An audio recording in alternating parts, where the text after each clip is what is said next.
ព្រៃចំណិតពុកម៉ែបងប្អូនទាំងអស់គ្នាបានឃើញវីដេអូនេះហើយសូមជួយ share ទាំងអស់គ្នាឃើញថាជំងឺបេះដូង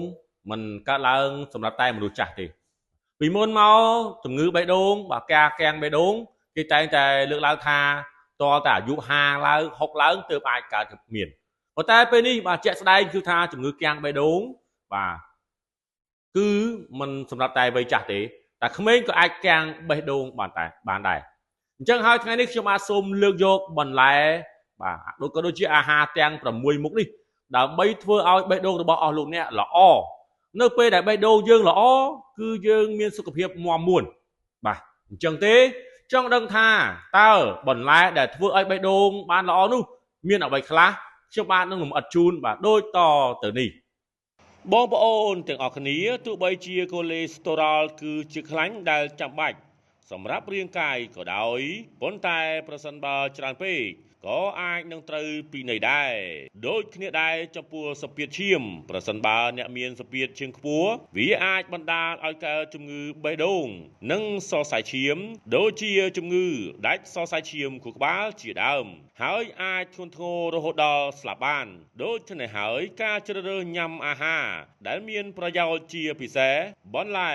និងផ្លែឈើមួយចំនួនមានលក្ខណៈសម្បត្តិជួយកាត់បន្ថយការស្រូបយកជាតិខ្លាញ់និងបន្ថយសម្ពាធឈាមដែលនឹងជួយឲ្យមានសុខភាពល្អក្នុងរយៈពេលយូរផ្លែឈើនិងបន្លែដែលជួយកាត់បន្ថយការស្រូបយកកូលេស្តេរ៉ុលនិងគ្រប់គ្រងសម្ពាធឈាមដើម្បីរក្សាសុខភាពបេះដូងមានដូចជាទី1ខ្ទឹមសមានផ្ទុកសារធាតុអាលីកូ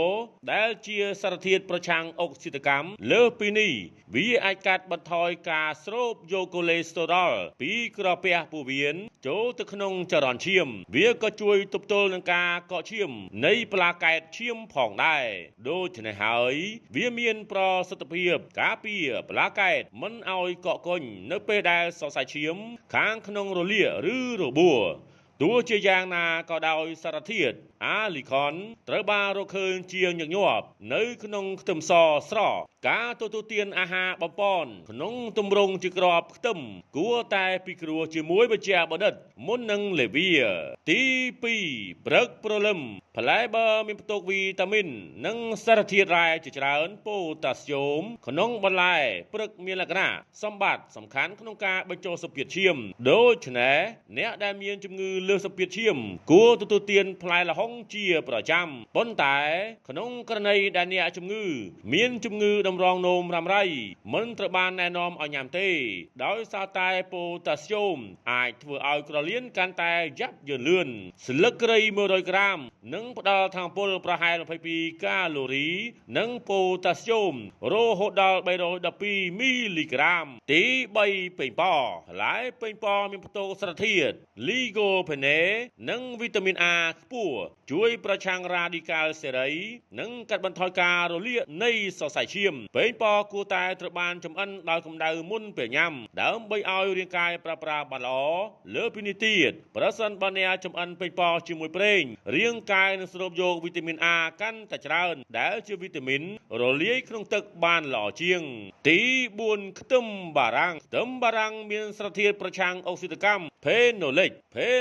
នេះអាចកាត់បន្ថយការរលាកនៅក្នុងខ្លួនរួមទាំងក្នុងសរសៃឈាមផងដែរជួយកាត់បន្ថយកត្តាហានិភ័យសម្រាប់សរសៃឈាមរួមតូចប៉ះពាល់ដល់កម្រិតកូលេស្តេរ៉ុលដូច្នេះហើយអាចញ៉ាំបានជាប្រចាំអ្វីដែលគួរឲ្យចាប់អារម្មណ៍នោះគឺមានព័ត៌មានពីអ្នកស្រាវជ្រាវនៅសហរដ្ឋអាមេរិកបញ្ជាក់ថាបន្ថែមលើការកាត់បន្ថយកម្រិតកូលេស្តេរ៉ុលក្នុងឈាមខ្ទឹមបារាំងក៏ជួយបង្កើនកូលេស្តេរ៉ុលល្អផងដែរ